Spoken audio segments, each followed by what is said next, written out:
Welcome in to another Everything's Coming Up Timberwolves podcast. My name is Gabe Anderson, and I am joined, as always, by Chris Emerson. Chris, how we doing? Doing good, everybody. Doing good. About to talk Uh, about our future power forward. Maybe. We'll get to it. We'll get to it. And I'm also joined by Jared Good. Jared, how we doing? Doing wonderful as always. It's nice to mix it up on a Tuesday, talking some NBA stuff, even in the heart of football season. But I love always talking about anything sports, and of course, always the Timberwolves as well. Nothing's going on Tuesday, so why not do some NBA talk? Well, the Twins are on, but who cares at this Nobody. point? Right, yeah. And we're also joined by a very special guest, Gary Gave. Gary, how we doing? Doing good. Thanks for having me on, gentlemen. Absolutely. Love to talk all I can about my Wolves. So absolutely, right. and you got the jersey going on. I like that. Yeah. I like that a lot. So let's just get right into it. And basically, what we're going to talk about the most tonight is basically what the NBA world is talking about the most right now, and that is Ben Simmons. Is Ben Simmons a good fit? What is he worth? What would we have to give up to get him? All the above. And so let's start with you, Chris. Ben Simmons. Do you want him? Do you think he's worth it? What do you think? I think the Timberwolves want him, or no, yes, I want him. To answer the first question, yes, I want him. I think that, and have thought for quite a while, he is almost a prototypical perfect power forward for what we need. Fits in our roster probably better than almost any player that I can think of in the NBA, like to fill what we need. Is he worth it? You know, that's where it gets sticky because he's a max contract guy. I'm not a huge fan of having three max contract guys on the roster because what that means is you've got to hit home runs on, in the suburbs, like in the $3 million guys, $4 million guys, $5 million guys, because you're not going to have many other 10, $15 million guys. But what he gives us, if we keep our core together, which I think is the plan, what he gives us is upside potential to be a dynasty. Mm-hmm. Or at least compete soon for like high-end playoffs.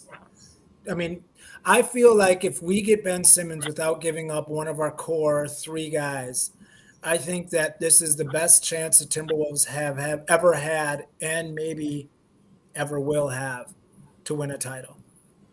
Wow. Strong praise for Ben Simmons. Gary, what do you think about this whole Ben Simmons thing? Do you want him? What do you think? What do you think? I think anybody who would say they don't want him just doesn't understand the impact he would have on this team. Everybody, well, not everybody, but there's a lot of people thinking that he has to play point. With us, we would put him in at the power forward, where he would be setting screens and rolling off that, going to the basket. Cat could sit a little more on the outside and be that outside shot that he likes to be. Just think of if we were to get him without giving up McDaniels. You're talking your small forward would be 6'9". Your power forward would be, I've seen reports Simmons is 6'10" or 6'11", depending on where you look. And then you got Cat, who's 6'11". Not many teams are going to be able to match up with that height and athleticism in that height. Then you also have D'Lo, who's a good outside shooter, and I don't put anything back. The kid Edwards, Right. he seems to be a dog that works hard on everything, and you've seen in the summer he's working on his shot. I think he shot something like 32% or something like that from three last year. Mm-hmm. I would not be surprised to see that up to 37, 38%, something like that. And then down the future, even getting up into the 40s. He's the kind of kid who's going to work. Now, you put Simmons in there doing his playmaking from the power forward position.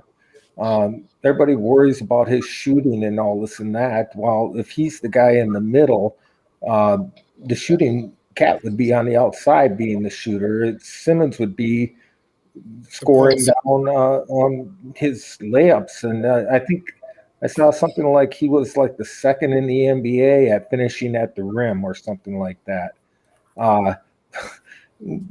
How can anybody say this would be a bad move for the Wolves? And I second what Chris is saying. This would be the best chance we would have at going for a chip. Would it be like in the next year or two? Maybe not, but 3 years down the road after they, get used to each other, Edwards takes and matures a little more. There's no reason why this team couldn't. And the other thing is, okay, yeah, I hear what you're saying, Chris, about 4 max contracts, because Edward 3 right now, but Edwards will be heading to that. Right. And where's the money going to come? Golden State was able to do some fancy stuff when they were there. We can always go into the luxury tax if we are that good of a team. And for once, free agents would probably want to start coming to us at a discount rate rather than we have to overpay to get them. Right. So that's how them teams that are up on the top, that's how they fill out the bottom parts of their rosters with the discount players. We get good enough, maybe we can do that too. And the other thing, I think Rosas is a pretty smart guy. Finds Naz Reid unsigned player. McLaughlin, McDaniels late in the draft. He got an eye for getting them guys who others are passing up in that, and we can always add cheaper players that way as well. For sure. And then I'm actually looking forward to Noel this year. What was he averaging? Like 44% 3-point shooting in that summer league. Yeah, that's just the summer league. A little bit of only a few games, but he averaged that in the G League. Yeah. So he's a proven shooter. Well, if he gets more time with the NBA team, who's to know? Maybe he'd be that sharpshooter we need on the outside too. I'm pretty excited about this team, even if we don't get Simmons. But boy, you add Simmons in there. I'm sorry. I feel you can start talking about us being the top 4 team in the West. Yeah, for sure. Absolutely. And then who's to say how much longer guys like LeBron got? We get our feet wet in the playoffs this next year and the year after, and now suddenly LeBron's retired and we move in and hey, we're the team to beat. It's all possible. And there's a very real shot of all that. And then the other thing that bugs me about people being against the Simmons acquisition, when does Minnesota ever get an opportunity to add a player like Simmons? I think a real big thing is with the outside media is the outside media believes we have to give up D'Lo to get Simmons. I don't think the outside media understands what the Timberwolves are trying to do and what they're trying to work with. Pretty much every national media outlet believes we have no shot unless we give up D'Angelo Russell, and that's just not on the table for the Timberwolves. I think they've made that pretty much clear that we ain't giving up D'Lo. So this is where your GM makes his money, as Chris would say. You have Gerson Rosas working with probably 3 or 4 other teams trying to make things work financially and, balance out so everyone receives basically the same thing in this deal. But one thing the 76ers did is they absolutely screwed themselves. They screwed themselves. I should say the 76ers screwed themselves. Their fans screwed the 76ers because they got tough love in Philly and they do not want to see Ben Simmons back. So they have no hand in any potential deal. They have to deal him because of their fans. And I think that's something that the national media really doesn't understand is Philadelphia screwed themselves basically on this. And not even the fans. I mean, Doc Rivers threw him under the bus. Embiid threw him under the bus many times. Morey, before last year, before we drafted Edwards, Simmons was in trade talks of, can you, the first pick and whatever, get us Simmons. So he's been hearing his name in trade talks all of last year, now all the offseason. They wanted to trade him for Harden. So you're this guy who's a 25-year-old guy, defensive player of the year, damn near, multiple-time All-Star already, and they're telling you that they don't want you and you're constantly in trade talks, and then all of a sudden they're like, oh, no, come back. We're not getting the value we want. Come back and, and play for us and up the value. Man, get out of here. No, you've shown you don't want me. Trade me. And we don't have to give up D'Lo. We don't have to give up anything. All we have to do is have the best offer on the table. And I haven't heard another offer yet. They're waiting for Lillard and Beal, and Beal has never said he wants out of Washington. He likes it in Washington. He likes the area.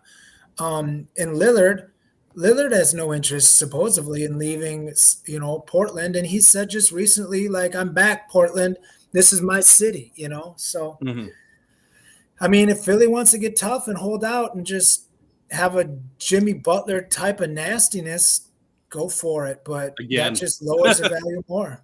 Right. And something I wanted to mention, Gary was mentioning a few years down the road, the Timberwolves could really be a threat. I mean, you have Towns, Malik, which, I mean, he might go if he might go, and we'll talk about trade packages for Ben Simmons in a little bit. He might go. But Anthony Edwards, Jane McDaniels, all signed till 2023. And then you have D'Lo till 2022. So, I mean, this core is going to be around for a couple seasons, and they could definitely build something. Go ahead, Gary.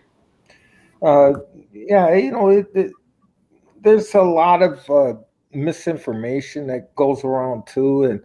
And I had said on the board that I got into a Twitter group with some pretty big hitters, and so I've been privy to some information that I try to pass along when I feel it's relevant and all this and that.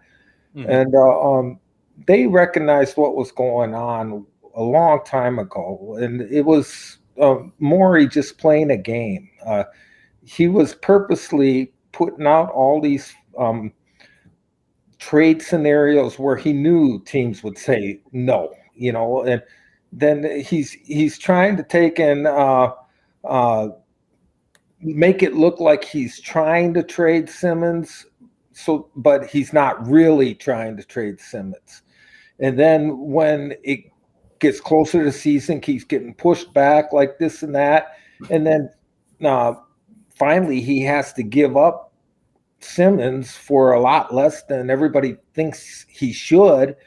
He can turn around and blame it on Simmons and so forth, and he's trying to save his own butt. Yep.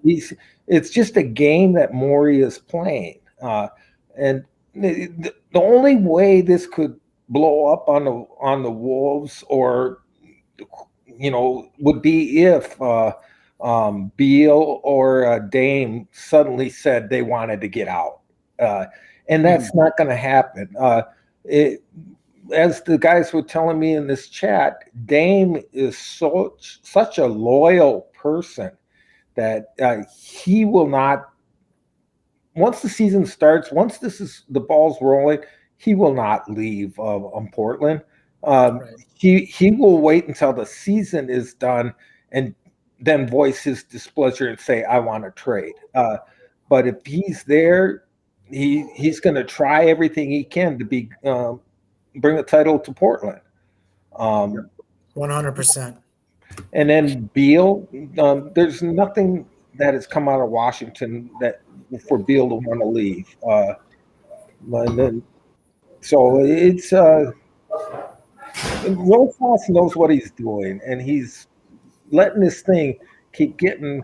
And maybe the trade doesn't happen right before the season starts. It might be a week or two into the season, but they have to trade Simmons. If there's talk that they were talking about just having him sit all year, well, they're giving up on this year then. Right, because they will be trash without Ben Simmons. I mean, they might not even make the playoffs. Yeah, who's going to be their point? Who's going to, they got to get somebody in there playing. So they can't just let Simmons sit and try to wait for Beal or Dame to decide they want to be traded. That's ridiculous.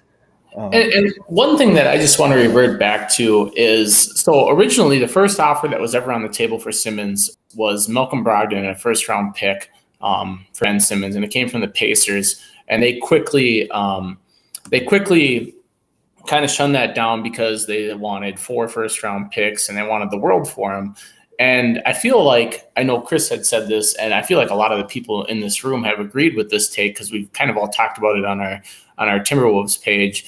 But the longer the timetable keeps ticking, the more and more the value keeps dropping. So I think that's a big thing that the Timberwolves have going for them, because when you look at it as a whole, you think, do the Timberwolves have enough assets to go grab a star? And it's probably going to cost us anywhere from 3 to 4 first-round picks and a couple pieces to get him. Like, this dude's a stud. And everybody in the room knows that. And I think the most important thing is he fits so well on this team. We already have 3 all-stars, in my opinion, in Cat, D'Lo, and Anthony Edwards. I think they're all going to be all-stars next year. That's, kind of a hot take, but I think they're all going to be all-stars.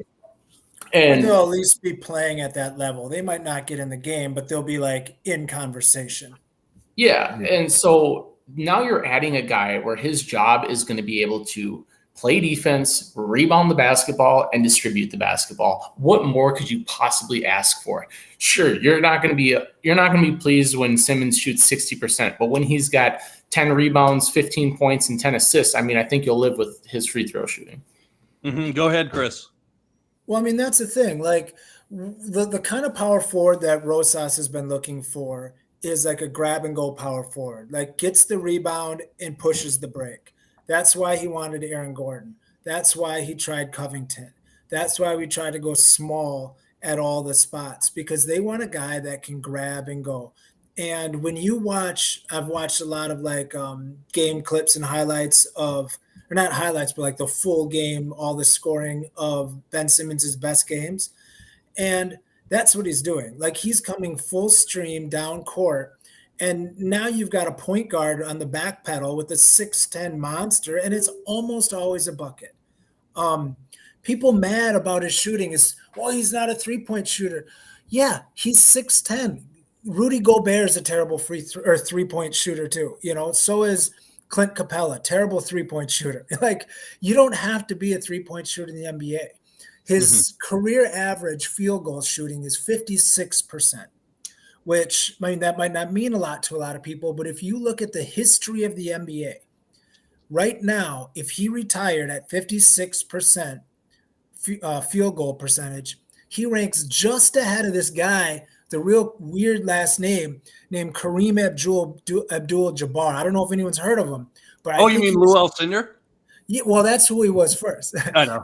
He's a pretty good ball player, and this is guy who can give you 8 assists a game that ranks right above him in field goal at 20th in all of NBA history, like in, career average. Like, that's unbelievable. That's what we need. I don't want a guy shooting 25 shots a game. We've got shots. The one thing we don't have is any more shots to give up. Mm-hmm. We need a guy that does everything but chuck. We don't need chuckers. Right. Go ahead, Gary. One thing, everybody talk about his free throw shooting and percentages and all that. One thing I think a lot of people fail to take into account is how hostile it's been in Philly for Simmons. Mm-hmm. Jimmy Butler, when he talked to his agent when he first got to Philly, he said his first time walking into the locker room, he walked right into a civil war going on between Embiid and Simmons. So this has been a few years of them two going back and forth at each other. And, just look at Twitter and look at what an ass Embiid can be. Can you imagine if, Simmons is not making a 3-point shot or something in the game? Can you imagine the kind of comments and crap that would be coming from Embiid and that? And, Sure. if you're in a hostile work environment, your performance is going to suffer a little bit. Suddenly you bring him to the Timberwolves. He's with D'Lo. He's with Cat, two of his buddies. Finch has impressed me on how he's able to get guys into positions where their game flourishes and gets better. Now you suddenly got a coach that knows how to use you right. Exactly. The fan base is a lot less hostile. Who's to say his shooting percentages won't go up? I'm not saying they definitely will, but there's a good chance that 60% free throw, maybe it becomes 70%. When you're playing more relaxed and you're feeling loved and welcomed, you're going to play better. And I can't guarantee it's going to be great percentage increases, but I can see some of the percentages going up because of that. For sure. Yeah, go ahead, Chris. And one important thing is the same thing. Like, I'm a big Rubio fan, and I was a big Rubio fan on the Timberwolves, and everyone got on him for his shooting percentages. But I mean, if a guy's shooting 4 free throws, 5 free throws, a game, and you're mad because he's shooting 50%. Okay, so that's 2 points. Like, what if they foul him down in the fourth quarter? You know what? Let's get to the fourth quarter in a tight game, then we can worry about that. Like, with our defense the way it is right now, we're not going to get to any end of game situations because we're terrible. So Ben Simmons would at least allow us to get to the point there. And then, we've got guys that can all score. So I'm not worried. I think that's just ignorant basketball fans that don't understand the game talking because that's what the media tells them to say. Like, I don't even care when people say that stuff because it's irrelevant. It just shows their basketball intelligence in my mind. Mm-hmm. Go ahead, Jared. It wouldn't be an Everything's Coming Up Timberwolves podcast if I didn't mention how bad the Timberwolves are defensively, and I wouldn't mention how good Ben Simmons is defensively. That is the most important thing about Ben Simmons is this dude is a shutdown defender. I thought he should have won Defensive Player of the Year last year ahead of Rudy Gobert. I get why Gobert got it, but that in itself is worth adding to this team because we are atrocious defensively. You give me a guy that can guard pretty much 1 through 4 defensively. 1 through 5. That's an unbelievable grab in itself, and everything else that he brings is just an added bonus for me. Is it going to cost a lot? Yeah, it's going to cost a lot, but the price tag is coming down. I'm more in the 2 to 3 pick range now. Future first round picks, that is. Probably Beasley. I think we might lose McDaniels. I think we're going to try and get around it if we can, but I think we might kind of jump at it if we get the opportunity to get a guy like Ben Simmons. This is a once-in-a-lifetime move for the Timberwolves, and I think they're going to do everything humanly possible to keep their core three and add Ben Simmons. Mm-hmm. And let's not forget, though, I mean, some of the accolades for Ben Simmons. Like, yes, he had a bad playoffs, but three-time All-Star, 2019 to 2020 Steals champion, 2019-2020 All-NBA, two-time All-Defensive, 2017 to 18 All-Rookie, and then Rookie of the Year in 2017-18. This isn't like some scrub who had like one good year, like almost, which this is. This isn't like a D'Angelo Russell kind of situation almost, where you have one really good year and then maybe so after that. But this is Ben Simmons, who is a three-time All-Star, as we were talking about. So this is a huge opportunity right now. So let's go into it. You were kind of mentioning it a little bit, Jared. But what do you think it's going to take to get Ben Simmons? Like, and also, what's another team? Because a lot of the things surrounding the Timberwolves and the Ben Simmons talk right now is kind of with which team they're going to have to add a third team. That's what we keep hearing. So what's a deal that makes sense? What do you think, Chris? What would make it happen so that Ben Simmons is on this team? I mean, we got to make money work. So right. I mean, I think it's a no-brainer that Beasley's gone, but right. It's possible that they don't want Beasley. I mean, I understand. I guess if I was Philly, this is what I would say. If I was Philly, I would go, give me Pat Beverly, give me Beasley, and give me McDaniels and 3 first-round picks and maybe some pick swaps. And I don't think either one of the teams is going to say no to that. Is that the package that they want? Is that the point guard that they want to lead their team when Ben Simmons is gone? Probably not, but they'll still have Maxey. He can play some. But more importantly, then they can take those 3 or 4 picks in McDaniels, and they can use those guys to maybe get Brogdon, or they can use those guys to get somebody else. I don't know if it's going to be a 3-team trade, the original trade, but it might be one of the things where the pieces that we give Philly later get flipped for something else that they want. I mean, it's up in the air, but it's going to be some combination of Beasley and Prince, or Beasley and Beverly, once we can trade Beverly, which that's going to be tricky because I think that's maybe a month into the season or something. Sorry. Let me throw this caveat, and I'll ask this of everyone, but we'll start with you, Chris. Would you, and now just personally let's say you're Rosas right now, yep. Would you personally throw in D'Angelo Russell if asked? Would you do it? Would you pull the trigger? You wouldn't do it? No, because it puts Ben Simmons at point guard. And the reason why I want Ben Simmons on this team, I love Ben Simmons, first off. He's been one of my favorite players for a long time. But, I mean, to say he doesn't have deficiencies is just ignorant. He definitely does. If he's going to be running point, you can't have a guy that is a zero factor. We thought Rubio was bad. Ben doesn't even shoot threes. So, Ben has to be power forward. So if we move D'Lo, so are we saying Balmero is going to be our point guard? Are we going to go with, Beverly is not going to be a starting point guard. D'Lo has to stay. And if they if they want him and some stuff, well, then that's fine. You can go find a better package somewhere else, Mm-hmm. I just think that D'Lo is the one of the key pieces for bringing Ben here, not only because they played on the same high school team, but just because his shooting is like a perfect peanut butter and jelly mix with Ben Simmons, it just will work good together. Right. What do you think, Gary? Go ahead. No way do we give up D'Lo. Everything that Chris was saying,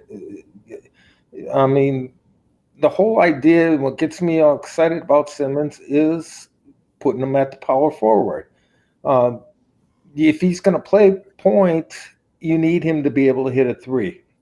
and that's not his strong point. You know, he can be just as effective being a point forward with the assist and everything like that. One of the weird stats I have found was he's actually in the top 15 for career triple doubles. If and people don't realize all the little things he can do during a game. Sure. Get him down there, getting rebounds, throwing the assists. It'd be that's where for his growth of his game, his agent would be smart to want to try to steer him to the Timberwolves. I cannot see another situation that is any better for him. You're playing with two of your friends, you're playing at that power forward position that is better suited for you than the point. I think it's less pressure. Lack of pressure. It's the perfect situation for him to go to. The fans want him. And man, I'll go through the roof if we get him. For sure. Just because I think it's not just that I would love Simmons so much, it's that I would absolutely love what the Wolves have become.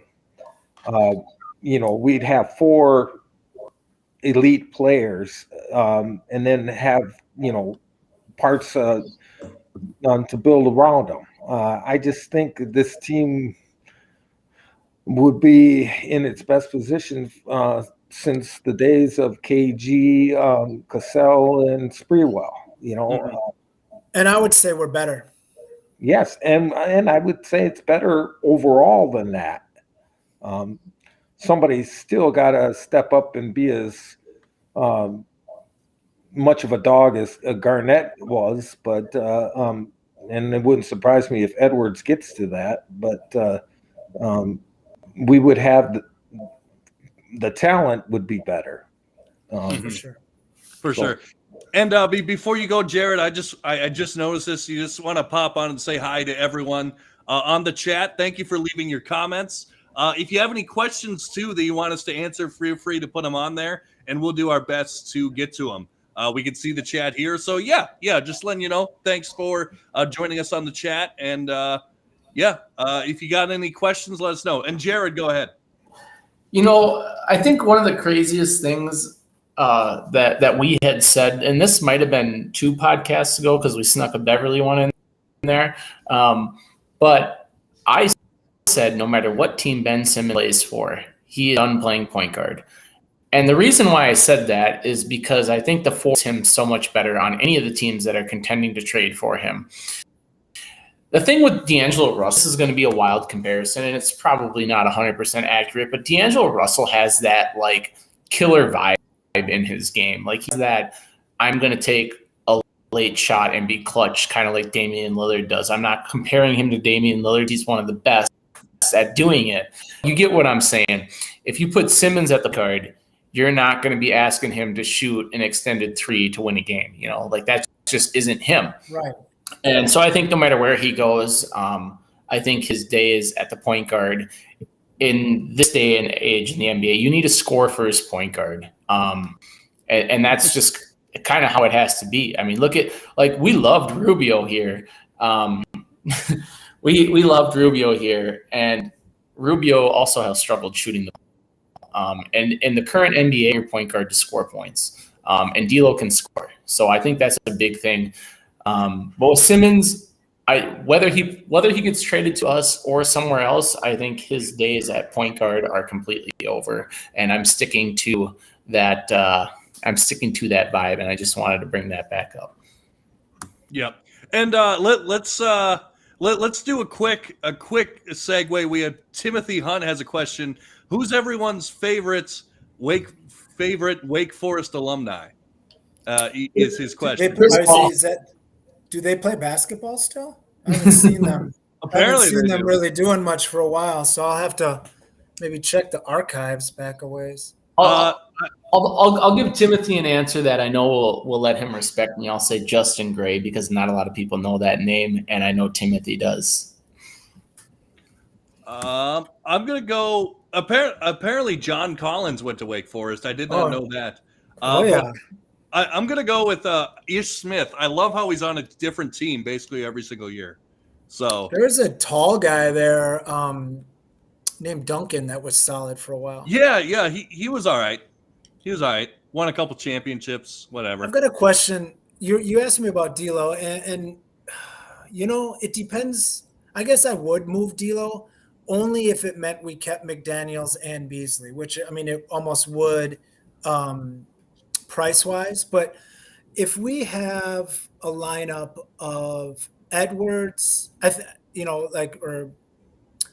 Simmons can bring the ball up. And then it would have to be between Edwards and Beasley stepping up to be ball movers.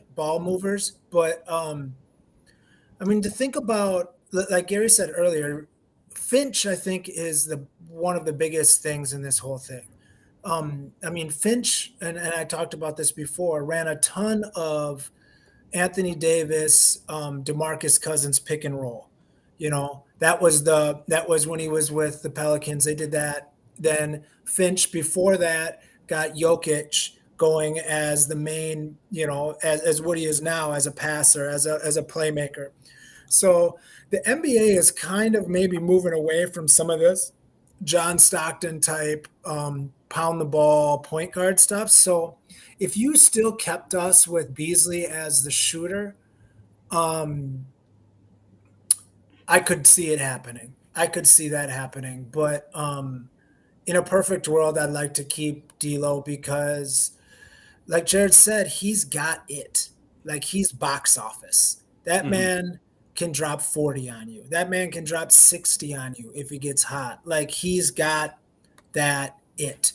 And I believe that he has the mentality also to not have to be the it man, to pass the ball around more, to be more of a team guy. He doesn't seem like – it seems like he's mellowed out with the persona that he tries to portray. Man, let's just get this done. I want to see it happen. Mm-hmm. Gary, go ahead. Well, the one thing Chris kind of touched on, the one reason Simmons would be so good for this team is the philosophy that Rosas wanted to have in this team. They want to be able to whoever gets the rebound on the defensive end, just take off, not look for that guard and hit him with it, just to take off and go. So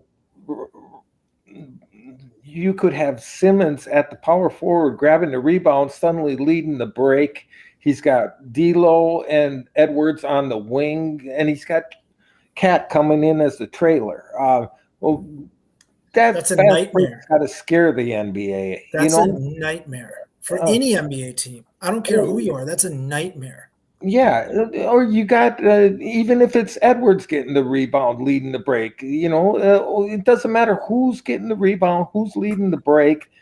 We would have to end up being the number one fast break team in the NBA. It would be an exciting style of basketball to watch, and the question is just how much better would the defense get, though? But it's definitely going up. Yep, the defense would get better. The other thing that was been nice to see this summer is the leadership that both Cat and D'Lo have been showing if you see the videos of the different things going on in the summer. D'Lo showed up down in Vegas for the summer league, and he talked to the summer league guys, leading them there. They're Cat and D'Lo getting the guys together down in Miami, and you saw Cat leading a little speech to the guys after they were done playing volleyball with a medicine ball or whatever. Yeah, that was wild. And so, Cat is maturing, and he's stepping in to be a little more of a leader. And then same thing with D'Lo. So it looks like there'll be a little more leadership coming out of them guys, and hopefully, everybody stays healthy.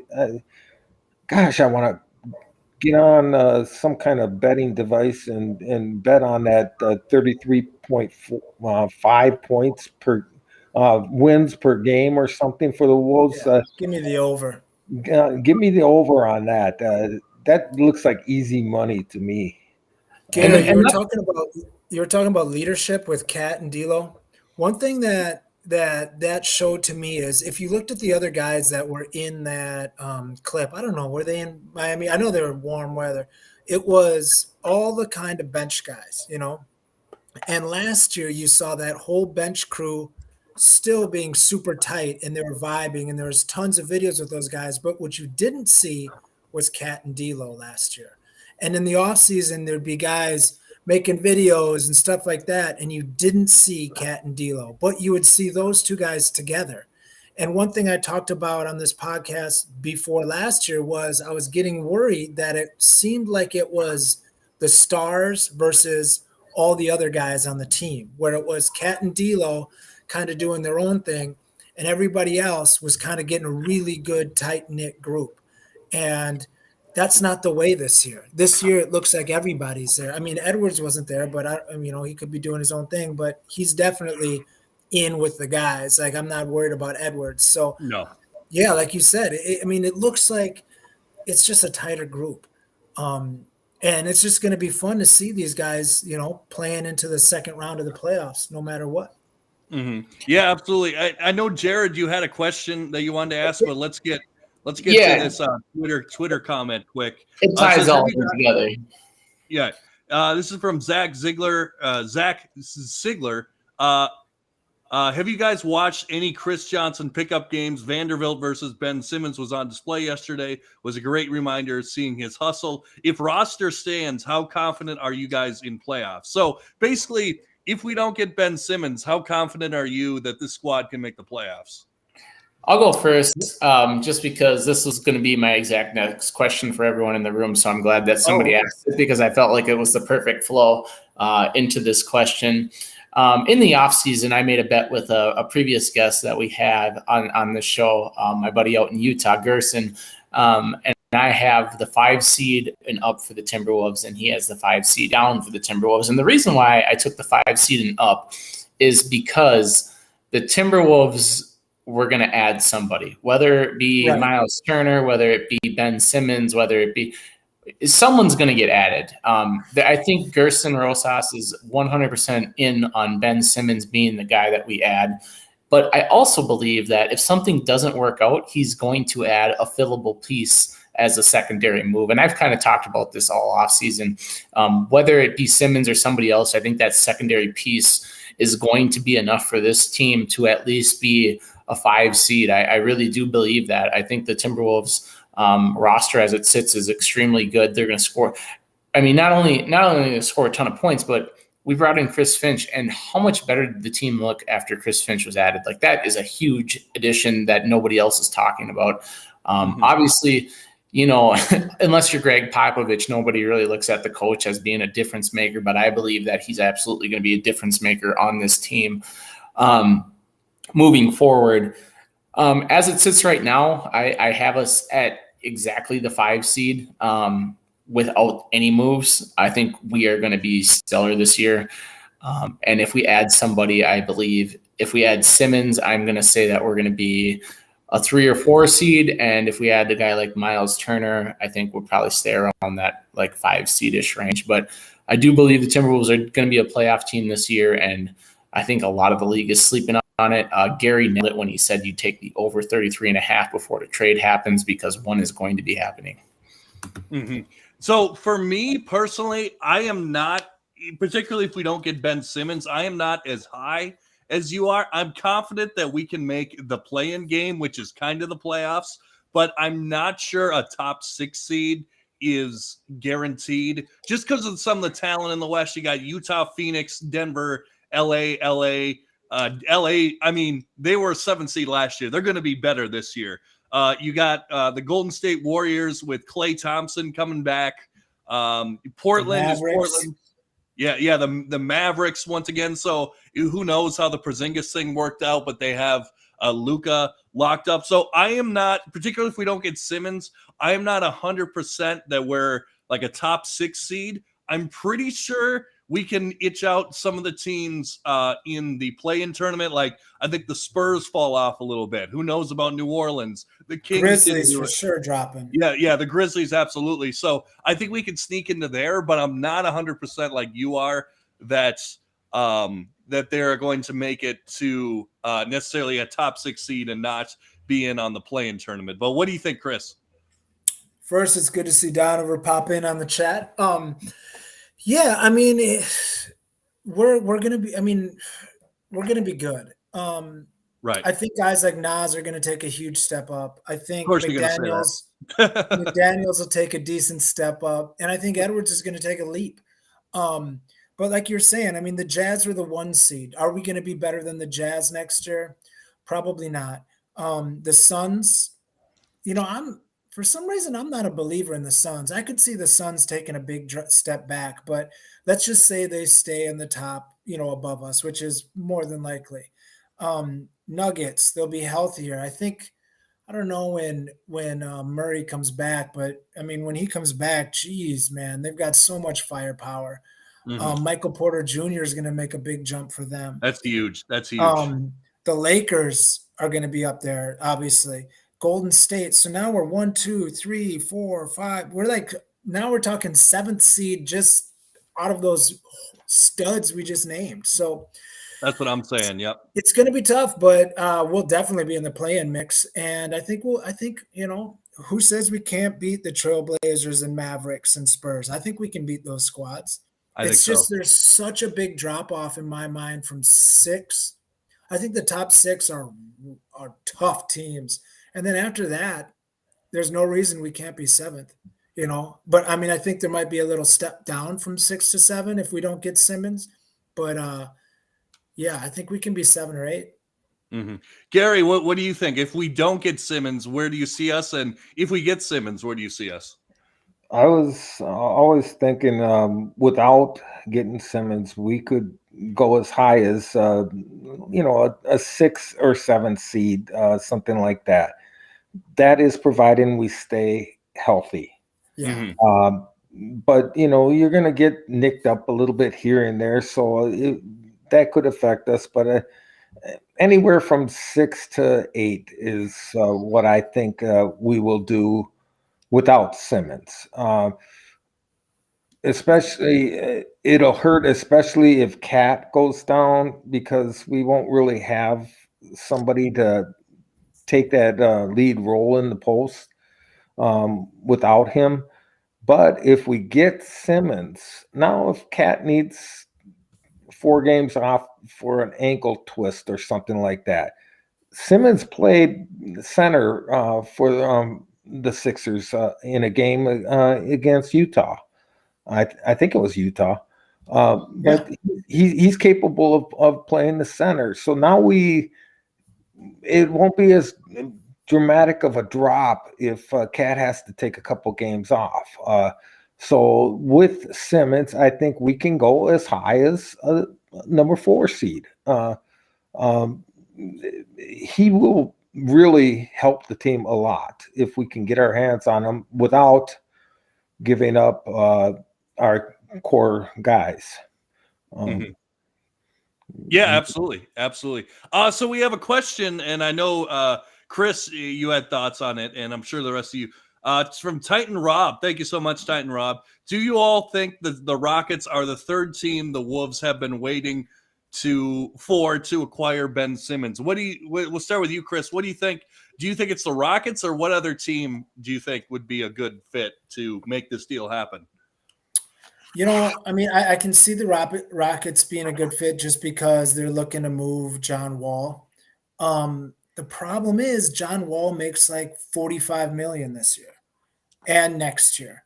So that's more than even Simmons is making. So let's just in a magical world say that that John Wall is going to the Rockets.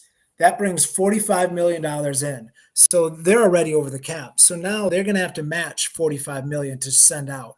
I don't know if they've got any trade exceptions or anything weird like that, but just straight salaries for salary. They don't have very many contracts that are in the like $7, $8, $9 million range. That's what's going to make this hard for the Sixers. Is they've got Ben Simmons, they've got Joel Embiid, and they've got Tobias Harris, all making darn near max. And then I think the next guy is Green, maybe, who's making like 10. But after that, everyone's making like 3 or 4. So it's like a huge drop off. So it's hard to make a salaries match. So if you're sending Wall to the Sixers, they can't take any more salary back other than picks, which they don't want. So that means they're not getting a shooter to fill this in, like let's say Beasley, or they're not getting another wing defender to make up for Ben Simmons' loss like McDaniels. Like they can't take that salary. So I don't know if the Rockets would work. I mean, in a bubble it makes sense, but I also don't see Morey making a deal with the Rockets, to tell you the truth. I think that there might be some bad blood there. I don't know if there is or not, but it seems like there might be. Mm-hmm. Gary, what do you think? Do you think the Rockets, or who do you think would be a good trade, like a team to plug in as the second team for Simmons? I'm not seeing the Rockets as being the team, just basically because Wall is basically untradeable unless Houston is going to throw a couple first-round draft picks in with him. That contract is just a killer. And I can't see Philly wanting to take the gamble that Wall would stay healthy. Right. They'd be giving up a lot to get Wall, and there's no guarantee that his health will hold up. So I can't see him being part of any trade for Simmons. I'm not really sure who could be the third team. In my little group, we've been scratching our head the whole time. Could you maybe get a team like Indiana to get involved? That's what I was going to say. If they want picks, or if they want to rebuild, the picks could all go there, and then I don't know. But that all comes down to Carlisle wanted to see what he has for players before they did anything. So then maybe we're talking 2 weeks, a month into the season, everything breaks down, and Carlisle's seen enough, and he wants to take and move somebody, and we can get them involved in a three-team trade or something. But it's hard to say how this is all going to work out right now. But the group I'm in, nobody can see John Wall being involved in this, just because that contract is so bad. Mm-hmm. Yeah, and what I'm showing on the screen right now is, if you can see it, is his contract. This year he's owed $44.3 million.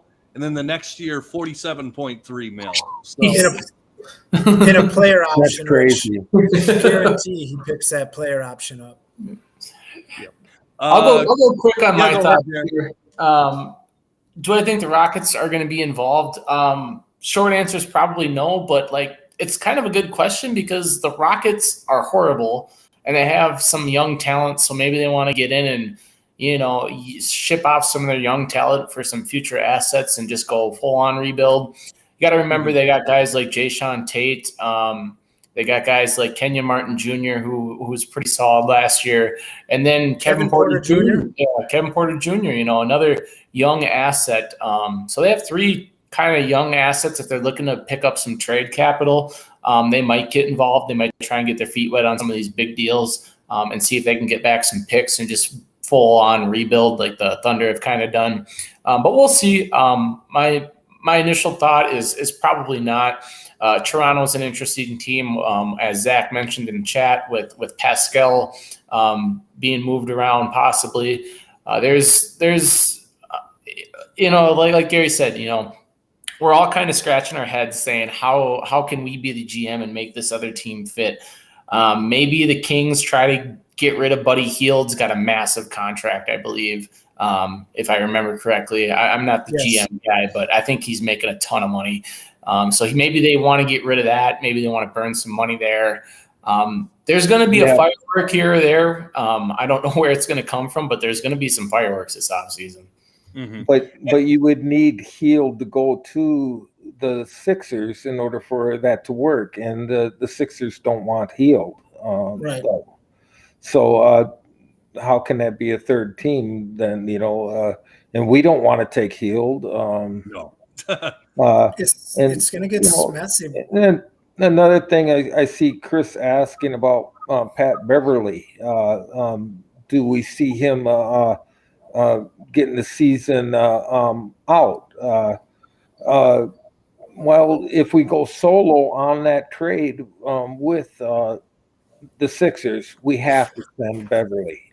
They need a point guard if they're going to send Simmons away. So the only way we keep Beverly around is if we can get a third team to send a point guard to Philly.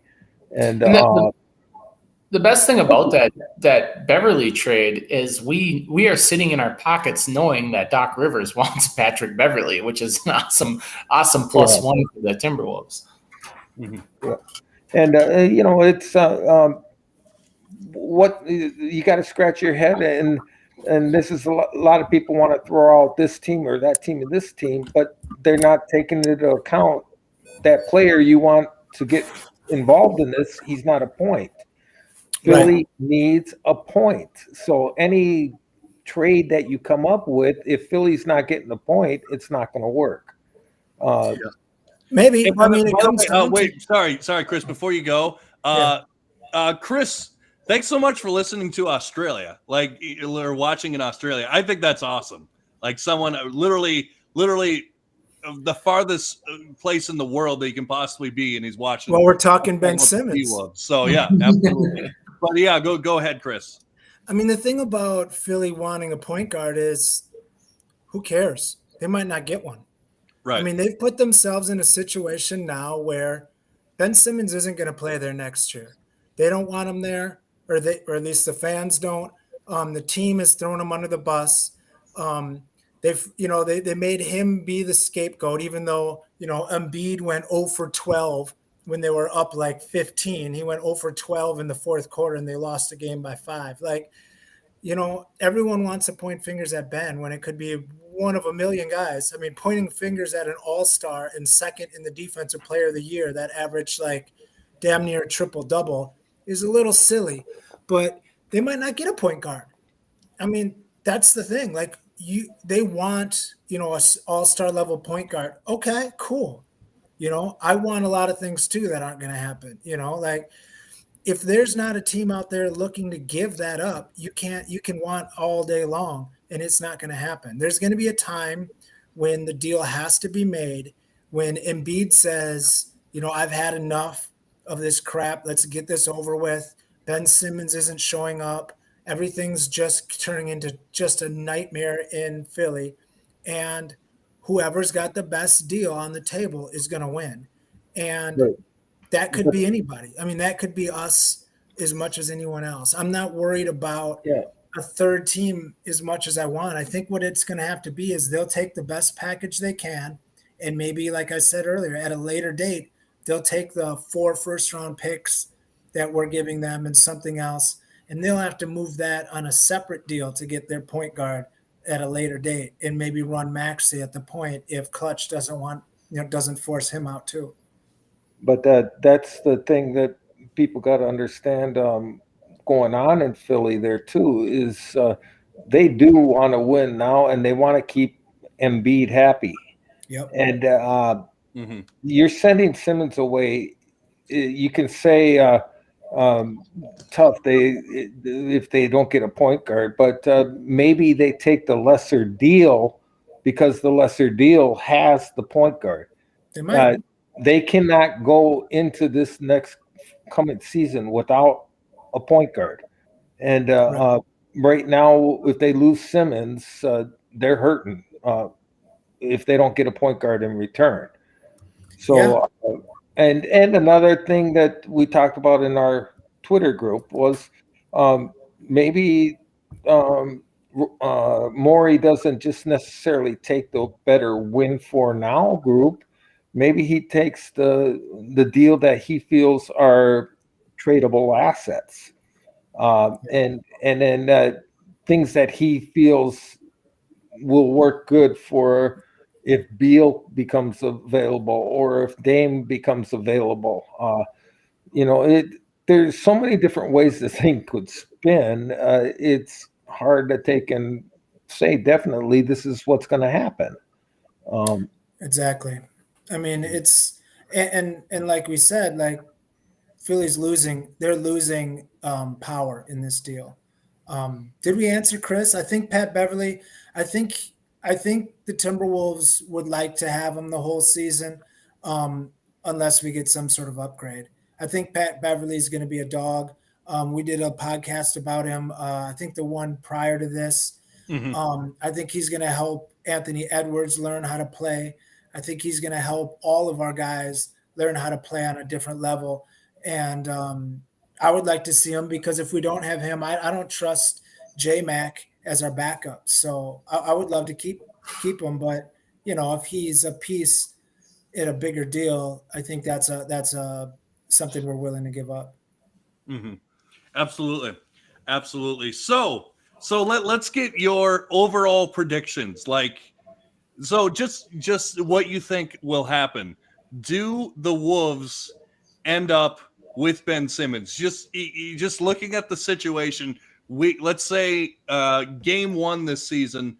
Do the Wolves have Ben Simmons on their roster? Just your unbiased opinion. What do you think, Gary? Will the Wolves end up with Ben Simmons? We'll end up with them, I think, but I don't think it'll be game 1. Okay.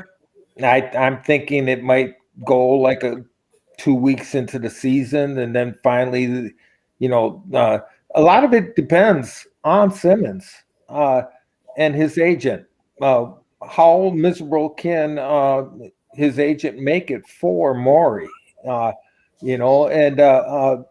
The more miserable he can make it, the better chance we'll get him at a discount rate. At least that's what I'm hoping for. And it's funny. For the last month and a half, 2 months, you kept hearing how the Timberwolves were after him. The Timberwolves are still in it. The Timberwolves. A couple other teams would jump in and then drop out. Rosas has been dogging this thing the whole time, and that's why everybody's getting upset about the Wolves not making any trades or anything like that. And I was like, guys, do you realize what's going on? He's got his whole chips in to try to get Simmons, and he swings for the fence. That's what I love about Rosas. He's not after them little trades. He wants them big trades. And look at he struck out on D'Lo the first time, but boom, he ended up getting D'Lo. Maybe I'm hoping that he can come through on the Simmons one. Mm-hmm. Jared, what do you think? Do I think it'll get done? Oh God, I've been talking about this trade for it feels like 2 years already. I was the person that never gave up on this deal on our podcast. I mentioned it randomly all throughout. Like I'm the Ben Simmons home guy. Like I've never given up on this trade. Do I think it happens? Oh, that's such a tough question because it really depends on what type of deal Philly's looking to get back. I think Gary mentioned it earlier, but it's something I also wanted to talk about. They're not in rebuild mode. Like they got one of the best centers in the game. They still have Tobias Harris. They have a couple nice young pieces. That Matthias Thybulle guy is pretty damn good too. He's young. I think he's going to be a player that surprises some people in the future. Another very good defensive player. Maxey can You play. got Maxey, you got Korkmaz. I mean, their Shake. team, yeah, their team is not the worst team in the world. Like they don't have to embrace a full rebuild like with this deal. That's why I think it's interesting to see, and that's a big reason why I think we need to add a third team, because I don't think we have enough trade power to make them think that they can contend in the East with adding guys like Beasley and McDaniels and some picks. And I know that's something that Gary and Chris both talked about, was moving those picks for their future point guard or whoever their point guard may be this season. So, I mean, I'll tell you what, I'm sure Rosas's phone's ringing off the hook, and they're going back and forth with this, and they've probably been at it for 2 weeks already. But one thing we know is when Gerson Rosas steps up to the plate in beer league softball, he ain't trying to get a walk. He ain't trying to hit a single. That dude's swinging for the first time. I'll tell you that much. Mm-hmm. Go ahead, Chris. Ben Simmons game one's a question. No, I don't think so. I think there's a real possibility that, once Beverly becomes an option, he might be part of it, which might be 2-3 weeks in. Because they do need a point guard. I've been saying it, but who knows if that'll happen. Jake asked if Wall being part of the deal would bring more assets, so they could use that to get Dame. Maybe. I think that's a good thing. The only problem is Wall's making $47 million, not this year, but the year after. So you can't have Wall. I don't know if you can go Tobias Harris at a max, Embiid at a max, bring in Dame at $45 million, and have Wall at 40. That's crazy salary. If Wall was on a 1-year deal, maybe that get a couple picks from Houston, and then get a couple picks from us, 2-3 picks from us, put them 5 picks together, and go hunting for whoever you want, because Houston's picks are going to be valuable. I just don't see it. I don't see Wall being traded for more than like a second round pick and a bunch of crappy contracts. Really, I just don't see it working. It's cap filler in the Dame deal. Yeah, maybe. As long as Portland's ready, to eat $45 million next year too, it could be. I think the thing about Portland that we might be missing is, CJ McCollum in pieces for Simmons, so Simmons can play with Lillard. I could see that working. I could see CJ McCollum being the best point guard option that they're going to be able to get, to be able to be a guy that can make it happen. So, I don't think we're the lock for getting Simmons. Circling back to your game one question, I think we're in the fight. I think we have shown what we would trade is, and it comes to a point that we're just waiting there. And if some team beats us, we lose. And if they don't, if we're like I've been saying, if we're the last guy at the table, that'll be the deal. Okay, it looks like we have another question here, and I want to go to Gary on this one. This is from Troy. Troy, thanks so much for joining us tonight. If we can't lend Simmons, do you think we go after another 4, somebody like a Bagley on a cheaper trade? We'll go to you, Gary. What do you think is the Wolves' next option if they don't pull off this Simmons thing? Is it a Bagley? Is it someone else? What do you think? Well, the more this thing has gone on, everybody I thought we would go to next is starting to get picked up elsewhere. I was thinking Markkanen, but boom, now he's gone. Millsap, now he's gone. It's getting a little picked over. Larry Nance is gone. Nance Jr., yes. Bagley, do we take a gamble on him? That's a lot of. Doesn't he have or wanting some money? And then we would get him signed. I'm kind of thinking we would go for somebody cheap, and then so that we could take a big swing at it again next season. If we were to go and get somebody just kind of half, but then we get tied up and we strap the roster. We would probably go after somebody just to fill in for the season, and then to make another run next year, or if Indiana goes half the season and decides that, hey, now they can move. What's his name now? My brain's going on me. If you're talking about Nas going to the 4, I'm all for it. Yeah, so there's guys who could become available later on into the season, but that's why I don't think we would necessarily sign anybody big if we fail on Simmons. We would probably just Vando would get a lot of playing the 4, and but I that's the danger, is just doing something stupid and signing some player that ties you up, and and we can't do that. Right, for sure. Let's go to this next question on this.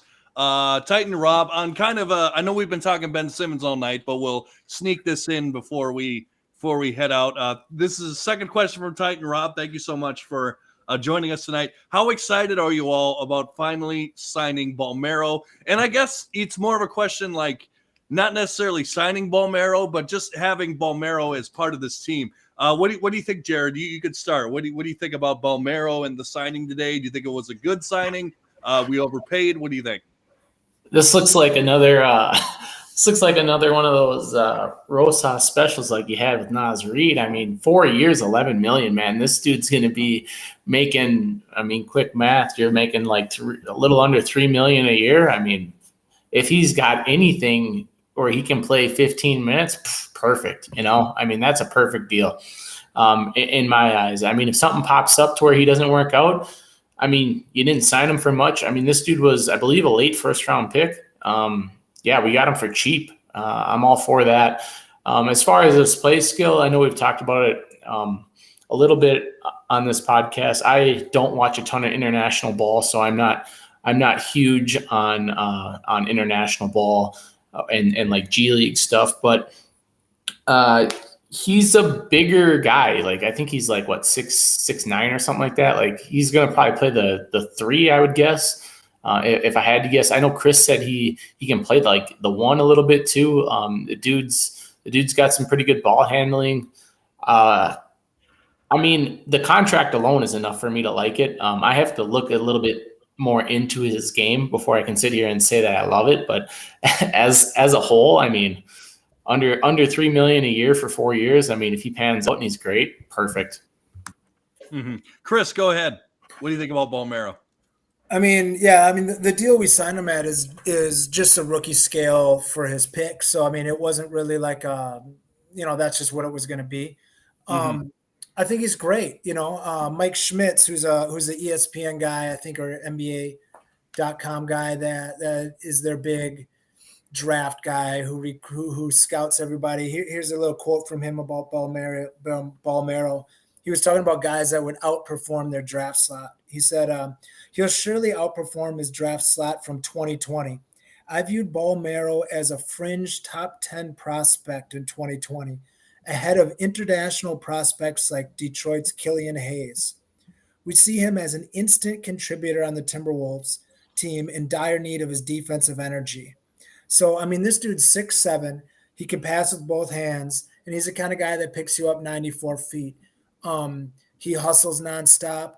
Again, another guy that Beverly's going to love to watch and play with. It's going to be – like at $3 million, that's, veteran minimum. So, take it. I mean, I think that's a great spot, and let's go. I mean, add some more depth to our wings, add some more defense. And I don't know if he's going to be an instant contributor like he's mentioned, because we just got a lot of guards ahead of him right now. But give him a year in the league. He's still like 20 years old. Like, let him blossom. Let's see what happens. Absolutely. Oh, Absolutely. and he shot 44% from three last year, by the way, with his Barcelona squad. I mean, not on a lot of attempts, so let's not get crazy. But, I mean, it's not like he's got a completely broke jumper. Yeah. Absolutely. Gary, go ahead. Just to touch a little bit about Balmero is, I like the contract too. You know, what I love the most about this though is we got so many other things going on and all this and that. He can just be in the background and try to work his way in. No pressure, no nothing. We're not expecting big things from him. If we get minutes from him, great. If not, he can develop and work along. Right. So I think that's the one great thing I like about the whole thing is there's not a lot of pressure on the kid coming in.